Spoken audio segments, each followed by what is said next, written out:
Marie. I know it's you, Marie.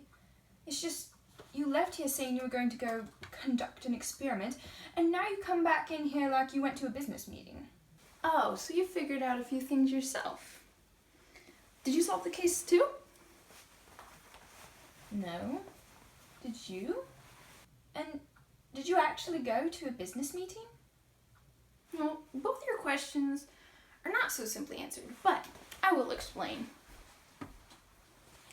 This case was interesting, though elementary.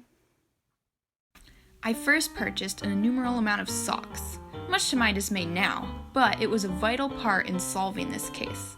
I then put the socks in the dryer, watching and waiting to see what would happen. I watched closely to eliminate the possibility of there being sock kidnappers. Wait a minute. Sock kidnappers? Anything is possible, Ren. That's why you need to eliminate the impossible, and then whatever remains, however improbable, must be the truth. You stole that from Sherlock Holmes, didn't you? You just want to spoil my fun, don't you, Ren? Maybe I did, maybe I didn't. Anyway, let's get back to my mind palace. After I had watched the socks and half of them seemingly disappeared into thin air, I decided it was time to give the sock company a call to see what information I could glean. I had the feeling something was amiss, so by speaking to the secretary on the phone, I was able to get a bit of information out of her to figure out how I could infiltrate the sock company to discover more. So once I made it into the business meeting undetected, I listened to glean all the information that I needed. As it turned out, they spoke much about a sister company and about how to increase their profits, which at first seemed normal for a business. And that's when it all came together. Please tell me you see it, Ren. I really haven't a clue. The other company they're working with? It's the dryer company. They've been in cahoots this whole time. The dryer company and the sock company. They make socks disappear so that people have to keep buying new ones. Wait. How exactly do they do it? Make socks disappear, I mean. I have a few theories on that. Well, if I was going to give you my best guess, I would say perhaps the socks go through a secret tunnel and go into a secret compartment where no one can find them. That's an interesting theory. Well, how did I do?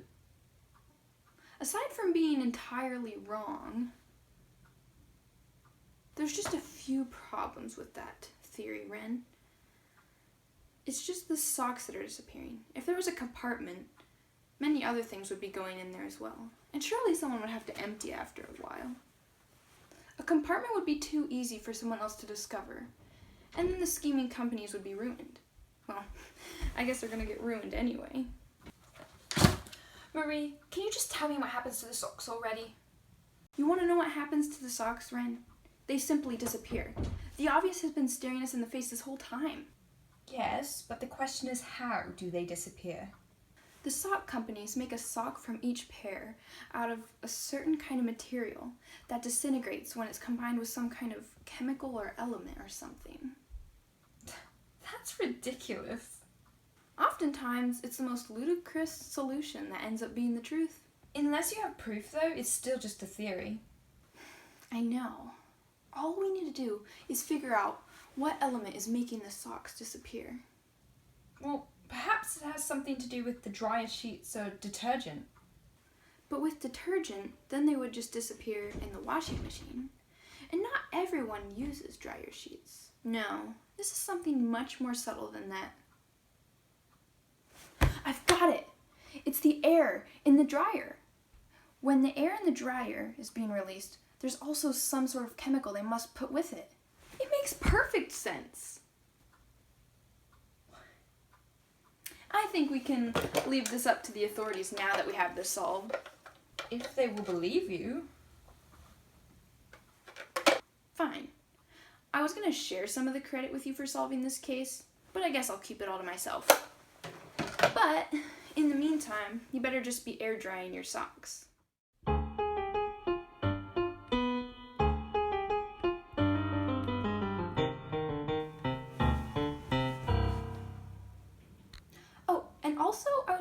sold any corn dogs.